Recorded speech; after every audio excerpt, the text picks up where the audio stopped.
Lochinvar manual reset high limit. Welcome to Just Answer.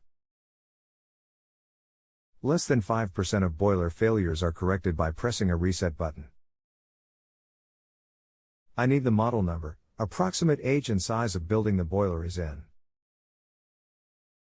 Most failures involve a defective part, or some repair action. That is especially true on high-temperature safety cutout switches, and flame rollout switches. For most people this is not a DIY matter, especially on Lochinvar. In that case I can help you find service.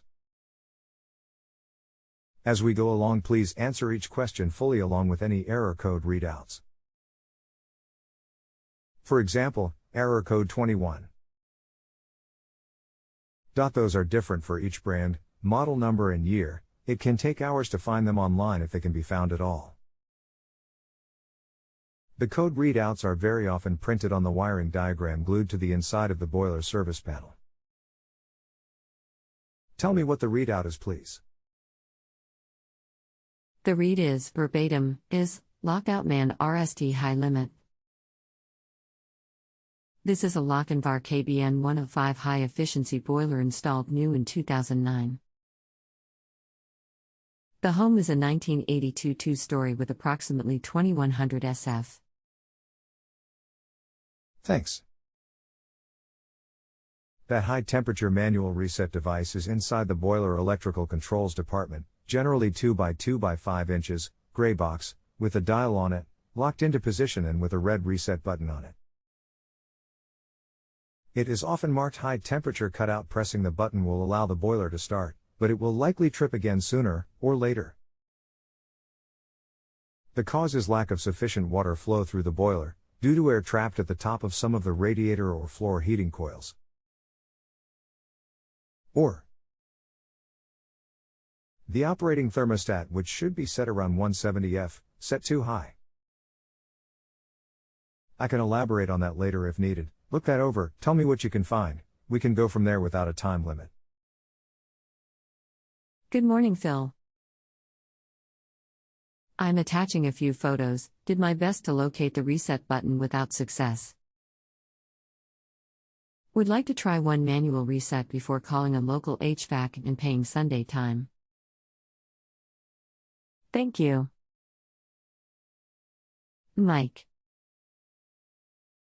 Thanks. Send me a clear, well-focused photo of the unit wiring diagram and I will see if I can locate the manual high limit for you. Show the legend as well. Take it from as close up as possible so that when I blow it up to add coaching instructions it does not blur out on me. Thanks. Thanks, Phil. I took two. First one, manual high limit is in the lower left-hand corner. Mike. Click here, please click here. Also let me know how all that goes. Next step and most crucial step is to determine why it tripped. Phil, thank you for the information. My expertise is not in electrical work, so I believe I'm still going to have to call somebody locally to come and fix this for me. I appreciate your time very much. Have a great weekend. Hello again. It's not a bad idea to call someone in. It's tricky business. Even those in the boiler business have trouble with these sorts of electronics issues. If you need a reference on a well-rated boiler man in your area, tell me which direction you are from the center of the nearest city and I will see what I can find. Now would be a good time to rate my work. Let me know if you see the ratings buttons or not. I would appreciate that. Look for the 5 smiley faces or stars. The company does not pay me for my time otherwise. Rating will not increase your charges, but is how I earn my living. About half of my customers forget to rate. That hits me badly in the pocketbook. Thanks. In exchange, I will hold the question open for any follow-up you might need later. If you have a home improvement or appliance question and want to chat with an expert now, visit justanswer.com/YTHI.